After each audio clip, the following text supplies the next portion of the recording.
चंडीगढ़ के चुनाव को आपने देखा। अगर बैलेट पेपर से चुनाव नहीं होता तो सच्चाई सामने नहीं आती। सरसों को तेल 400 पार होगा और बर्बर लाठियां भी 400 पार होंगी। आपको हम बता दें, ये संविधान हमारे पूर्वजों के प्राणों की आहुति देने के बाद देश की आजादी मिली है। ये कहीं पुलवामा का आज तक जांच नहीं हो पाई। किसानों के नाम पे, जवानों के नाम पे इन्होंने वोट लेने का काम किया था। जब इनसे कहो कि देश हमारा चीन घुस रहा है तो ये कहेंगे हम मुसलमानों को ठीक कर देंगे।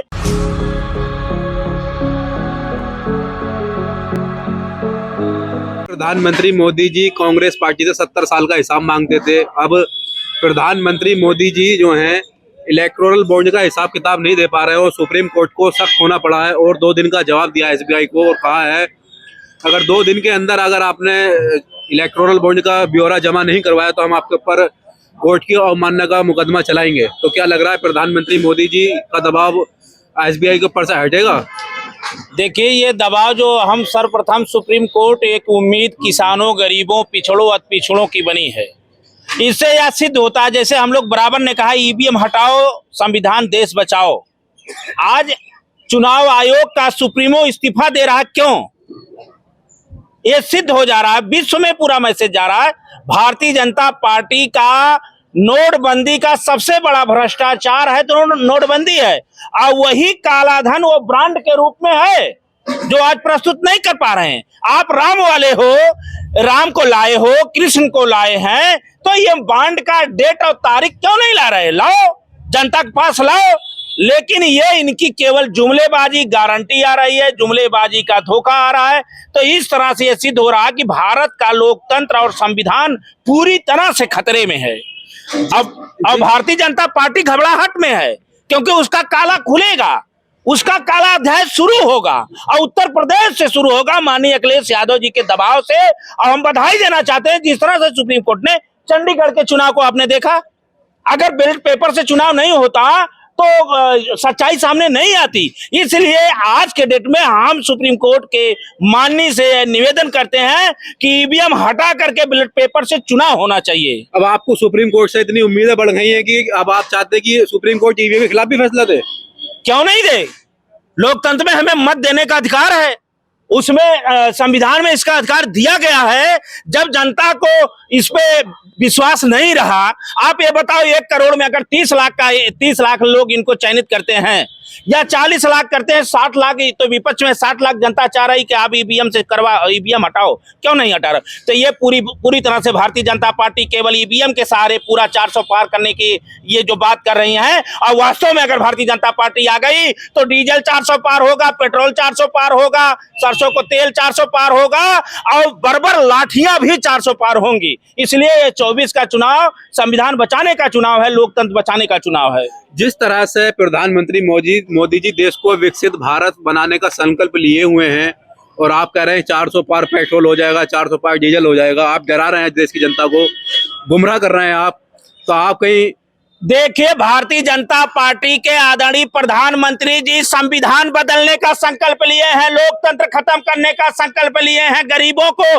गुलाम बनाने का संकल्प लिए हैं और आज पिछड़ों दलितों को फिर से मनुस्मृति के तहत उनको उसी हिसाब से उनका हक और सम्मान देने का संकल्प लिए हैं। ये पूंजीवाद को बढ़ाने का संकल्प लिए हैं, ये तानाशाह लाने का संकल्प लिए हैं, ये किसानों को खालिस्तानी बताने का संकल्प लिए हैं, ये नौजवानों को गुलाम बनाने का संकल्प लिए हैं, ये महिलाओं को असुरक्षित करने का संकल्प लिए हैं, ये मणिपुर जलाने का संकल्प लिए हैं, गरीबों को तबाह करने का संकल्प लिए हैं, कोरोना काल में लोग मर गए उनको गंगा में लाश फेंकवाने का संकल्प लिए हैं। अब क्या बात कर रहे हैं आप लोग? केवल मोदी जी संकल्प लिए, क्या संकल्प लिए हैं? जाकर के द्वारका में डुबकी लगाते हैं, मणिपुर पे नहीं बोलते हैं, चीन का मानसरोवर आप कब लाएंगे, चीन घुस गया उस पे नहीं बोलेंगे, आप देश की सीमा हमारी असुरक्षित है इसका संकल्प नहीं लेंगे।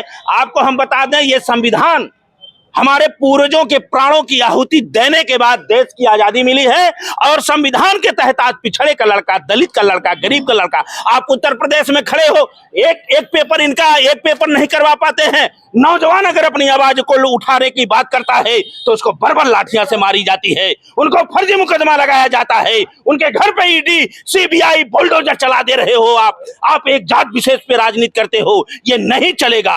नौजवान जागा है, पीडीए की रणनीति जागी है, अखिलेश यादव के विचारधारा आज गांव गांव में चली गई है। उत्तर प्रदेश से भारतीय जनता पार्टी गई थी दिल्ली में, उत्तर प्रदेश से ये खत्म होगी क्योंकि पीडीए की रणनीति अखिलेश यादव ने कहा मेरा भगवान पीडीए है, मेरा मंदिर सबसे बड़ा है तो पार्लियामेंट है, अब मेरा ग्रंथ है तो संविधान है। यही तो कबीर साहब ने कहा था, यही रविदास कहे थे और यही बाबा तुलसीदास भी कहे। ये लोग पाखंडवाद की बात करते हैं, एक तरफ समाजवाद है तो दूसरे तरफ पाखंडवाद है। समाजवाद का नायक महानायक अखिलेश यादव है, इसलिए हम ये प्रभु से भी प्रार्थना करते हैं और नौजवानों से कहते हैं, नौजवानों जागो, ये आपके देश के बचाने का चुनाव है, संविधान बचाने का चुनाव है। इनकी गारंटी, मोदी की गारंटी यही है कि संविधान बदल दो, इनकी गारंटी यही है अशिक्षित बनाओ, इनकी गारंटी यही है कि सत्य बोले और मेरे खिलाफ जो बोले उसको ठोक दे। जिस तरह से भाजपा के सांसद अनंत हेगड़े जी, जो पूर्व केंद्रीय मंत्री भी हैं, उन्होंने कहा है कि 400 सीटें हमें संविधान को बदलने के लिए चाहिए, तो क्या लग रहा है कि भारतीय जनता पार्टी 400 सीटों का नारा दे रही है, संविधान बदलने के लिए दे रही है? अरे मैं भी कहा, आदरणीय अखिलेश यादव जी कहे संविधान बदला जा रहा है। सुप्रीम कोर्ट की जहां सुनवाई नहीं हो रही है, सोचो किसानों की कौन सुनवाई होगी। सुप्रीम कोर्ट की जहां सुनवाई नहीं हो रही है, नौजवानों, किसानों, गरीबों, मजदूरों की सुनवाई कहां होगी। ये संविधान के ताक पर रख करके अपना फैसला सुना रहे हैं, ये बुलडोजर खड़ा करके दहशत फैला दे रहे हैं। ये कहीं पुलवामा का आज तक जांच नहीं हो पाई, किसानों के नाम पे, जवानों के नाम पे इन्होंने वोट लेने का काम किया था। आज मणिपुर जला, आज देखिए कितनी घटनाएं हो गई। अकबरपुर में यही अभी कल कितने लोग वहां धराशायी हो गए। ये सरकार उजाड़ने का संकल्प ली है। अरे आप सच्चे राम वाले हो, आप सच्चे हो, आप राम के पचिन्हों पे चलने वाले हो तो गोयल ने इस्तीफा दिया। अगर नैतिकता आप में है, राम की मर्यादा है, तो इसी समय आदरणीय प्रधानमंत्री को इस्तीफा दे देना चाहिए और पूरी भारतीय जनता पार्टी को पूरे देश से इस्तीफा दे देना चाहिए। प्रधानमंत्री मोदी जी ने तो संसद के अंदर तीसरी बार, अब की बार मोदी सरकार का नारा लगवा दिया। वो तो सरकार बनाएंगे, ऐसे तो रावण भी करता था, वो भी यही कहा था कि हम स्वर्ग तक सीढ़ी बना देंगे। आप प्रधानमंत्री की तुलना रावण से कर रहे हैं। तुलना नहीं, विचारधारा यही है। अब आप मुद्दे को भटकाइए मत, जनता को ये गुमराह रहेंगे। अरे आप कहे राम को लाएंगे, कृष्ण को लाएंगे, अच्छे दिन कब लाएंगे, हवाई चप्पल पहनने वाले को हवाई टिकट कब लाएंगे, और डीजल सस्ता कब लाएंगे, पेट्रोल सस्ता कब लाएंगे, नौजवानों को नौकरी कब लाएंगे, किसानों की आय दुगना कब आप करेंगे। आज नौजवान हमारा बेरोजगार बन के तराह घूम रहा है। अपने साथ कितने आत्महत्या करके मर गए, लिख कर लेटर आत्महत्या करके मर गए, सरकार को जू तक नहीं देंगी। आज अग्निवीर जैसी योजना को, अग्निवीर जैसी योजना ला करके, और जो ये अस्थायी नौकरी थी उसकी जगह अग्निवीर योजना ला के दे दिया। आज नौजवान जाता है 4 साल और वो शहीद का दर्जा नहीं हो रहा है। पुरानी पेंशन का मामला है, 69,000 शिक्षकों की भर्ती का मामला है। आप ये बताओ, धर्म है क्या?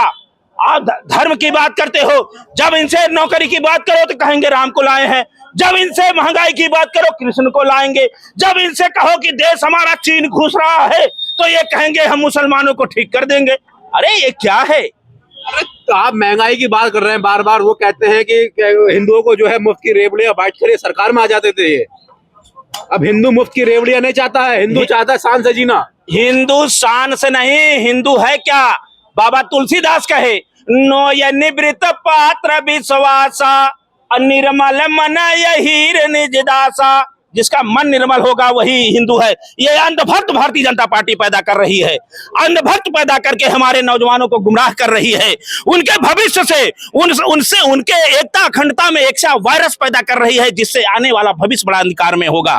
इसलिए आज का नौजवान जागा है। उत्तर प्रदेश में इंडिया गठबंधन जो हुआ है, ये इंडिया गठबंधन का मेन जो इसका सुप्रीमो है, उनका एक नाम है अखिलेश यादव। अगर अखिलेश यादव यहाँ कांग्रेस से इंडिया गठबंधन नहीं करते तो देश में नहीं होता। इसलिए सबसे ज्यादा अगर घबराहट है भारतीय जनता पार्टी को तो अखिलेश यादव से है और पीडीए रणनीति से है और उत्तर प्रदेश से है, क्योंकि उत्तर प्रदेश का नौजवान जागा है, उत्तर प्रदेश का नौजवान का पेपर लीक हुआ है, उत्तर प्रदेश का नौजवान ठगा गया है और अब ये ठगेगा नहीं।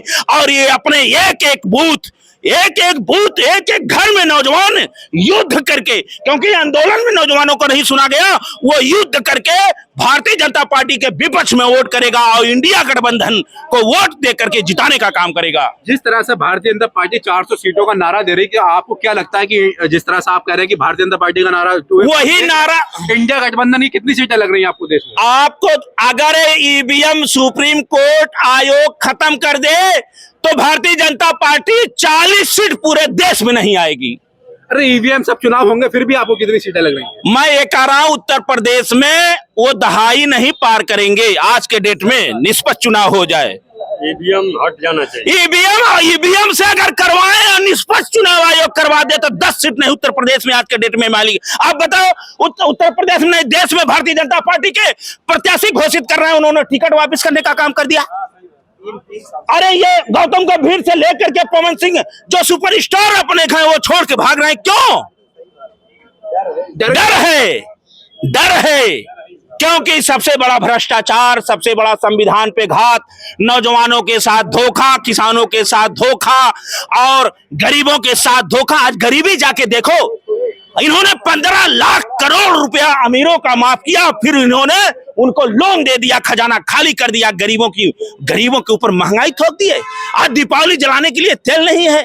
ये कौन से हिंदू की बात करते हैं? यही कहा गया है किसी भी शरीर की सेवा किया जाए। अखिलेश यादव जी कहते हैं मैंने लैपटॉप दिया, कन्या विद्या ध्यान दिया, बेरोजगारी भत्ता दिया, लैपटॉप दिया, लोक भवन बनाया, काना स्टेडियम दिया।